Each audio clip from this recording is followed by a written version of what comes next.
منڈی بہاولدین deputy commissioner Tariq Ali Basra نے district jail منڈی بہاولدین میں 60 سال سے زائد عمر کے بزرگ قیدیوں میں کورونا ویکسین سنٹر کا افتتاح کیا اور جیل میں شجرکاری مہم کے تحت پودا بھی لگایا۔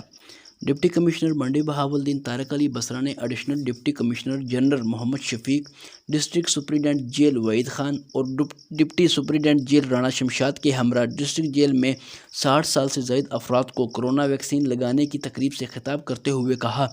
کہ حکومت پنجاب جیلوں میں قیدیوں کی بہتری کے لیے جدید اصلاحات لا رہی ہے۔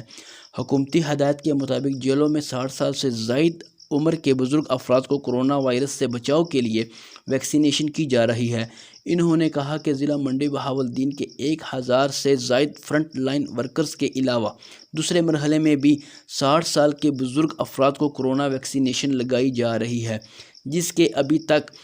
کوئی مضر صحت اثرات رپورٹ نہیں ہوئے۔ قبل ازیں ڈپٹی کمشنر نے جیل میں شجرکاری مہم کے تحت ایلوکیریا اور اشوک کا پودا لگاتے ہوئے کہا کہ دور حاضر میں بڑھتی ہوئی ماحول آلودگی کے خاتمہ اور شجرکاری کے فروغ سے ماحولیاتی آلودگی سے نجات پا سکتے ہیں۔ انہوں نے کہا کہ شجرکاری کا مفہوم صرف درخت لگانا ہی نہیں بلکہ اس کے مناسب دیکھ بھال اور تناور درخت بننے تک اس کی نگہداشت بھی نہایت ضروری ہے۔ انہوں نے مہمانوں کی کتاب میں اپنے تاثرات بھی قلم بند کیے۔